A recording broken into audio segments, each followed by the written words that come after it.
Ano siya guys, nabuo na namin. Laki niya.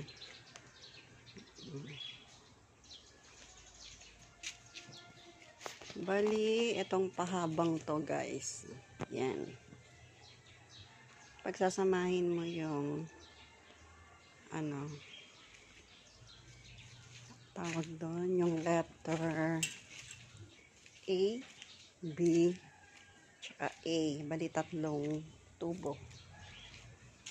May mga letter naman yan. Tapos, itong ganito dito ay D at saka C. Tapos, ayan, may kasamang ganito sa mga kanto-kanto. Tapos, bawat dugtong nyo, lalagyan nyo ng parang ganito sa gitna. Diyan, kinokonek yung paa. Maganda rito guys, kasi dalawa na yung paa niya. Tapos, nakatali. Magkabilaan. Itinatali na lang siya ng magkabilaan para hindi yan, bumubuka yung ating paa. So, ganyan siya guys. Maganda siyang swimming pool.